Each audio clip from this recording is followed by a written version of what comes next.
Wait. I wasn't supposed to say it that way. Well, hey there. Welcome back. Let's talk about being selfish. Wait. I wasn't supposed to say it that way. If I say it that way, then you immediately don't want to listen to this. It's not about...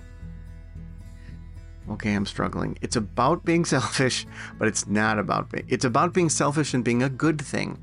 It's about being selfish for a reason that may be unexpected. And it's about being selfish as a necessity. Is that better? Did I keep you? Can I continue?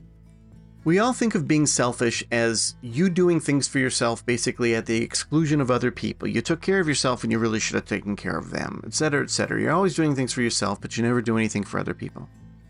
That's kind of what we think about when we think about being selfish, right? But even the dictionaries, or whatever you use, even the definition of that is kind of vague. It's kind of objective. It's doing things for yourself sometimes to the exclusion of others. Well, there are a lot of things in your life you have to do to the exclusion of others. I mean, when you go take a shower, well, come on. And there are two things in my life that basically are the only two things in my life that I can think of that aren't made better by the presence of another person that I care about. That's riding my bike and writing. And we can get into the nuances of that, but for the most part, not excluding people is just the way that life works. And we're not even talking about self-care and self-love, and I've done maybe 3 podcasts and a talk on that. Are you so confused that you don't even know what the word means now? Cool. Let's take a step back. The people that have the definition that you have of what selfish is, when you think of the word selfish, and it comes across very negative feeling, ugh, I want to be as far away from possible as that, I don't want to be selfish. Those people, meaning you, are people who typically aren't selfish. In fact, they're so unselfish that sometimes it's to their own detriment. And this harkens back to the whole story of put your mask on first, which is you're in the airplane and the masks come down and they tell you put your mask on first before you put it on for your kids. Because if you don't put it on you first, you might go unconscious and then you can't help your kids at all. Selfish. And that should remind you of the story you may have heard in one of these episodes or from reading Alchemy for Life, in that when I took my kids to a psychologist, and the psychologist said, you're doing everything you can for them. What are you doing for you? And that was a deer in the headlights moment where I said, I'm not doing anything for me. And she said, you have to take care of you or there won't be anything left for them. Put your mask on first. So I want you to demystify in your mind the definition of selfish. I want you to take that word and I want you to remove the emotion from it. We've done this with other words, and it's so much more helpful going through life to just pull the emotion away from it and go, is that a selfish act? Is that a selfless act? Or is that an act you do for people? And the selfish stuff is stuff you do for you. Selfless is an act that you do for other people that kind of hurts you. But that's not how we typically operate.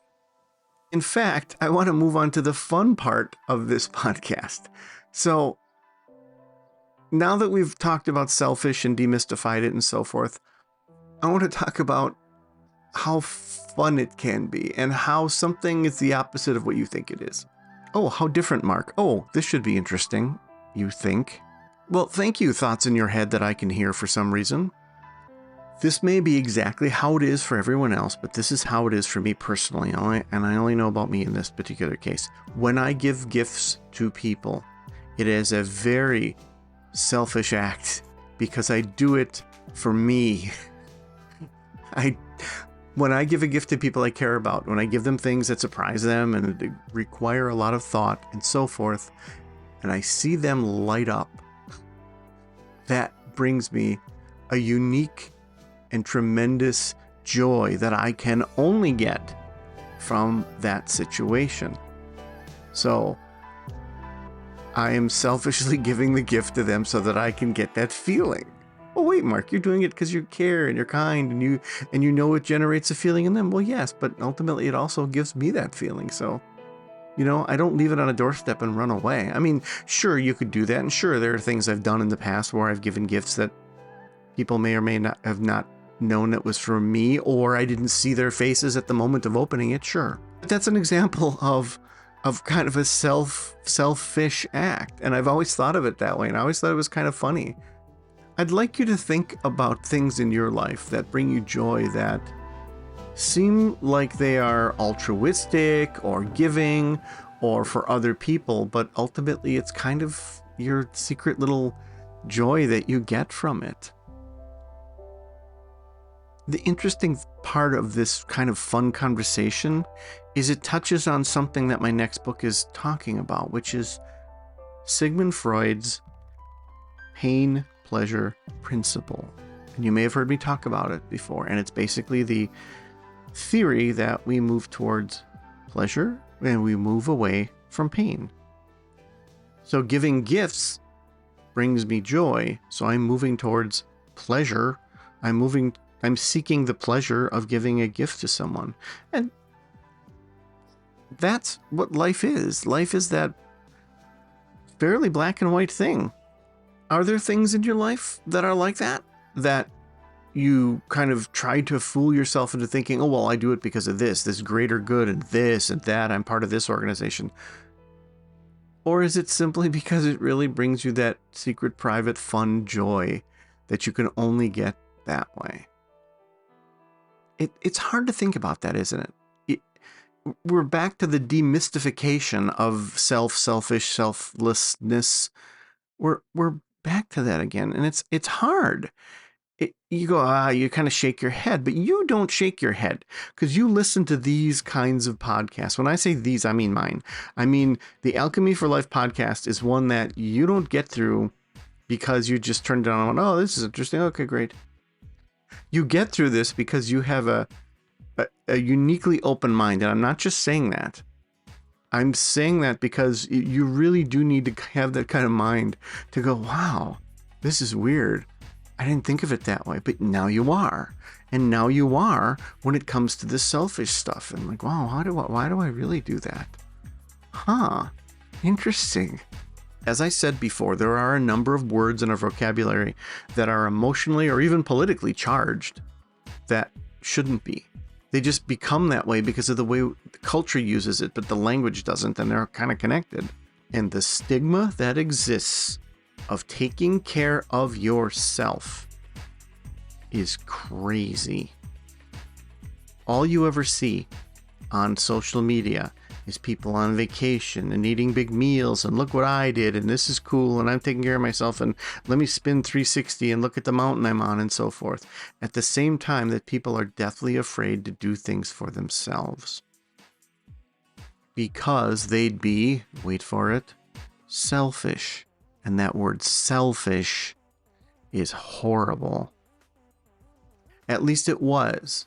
But if you've listened to this podcast, hopefully you've demystified it into just a height, a length, a color. It's a word that has a function.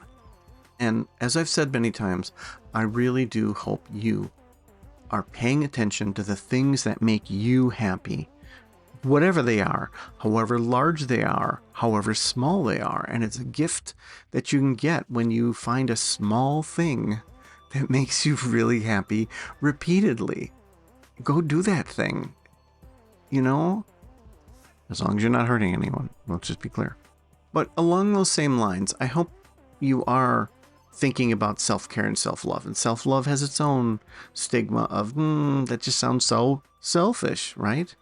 But just know that you are important and you are valued. Take care of yourself because I care about you. And we'll talk again. Thanks.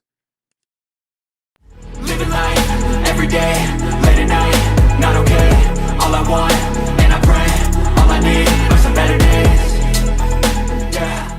Thanks for listening. If you enjoyed the podcast, you might enjoy my books.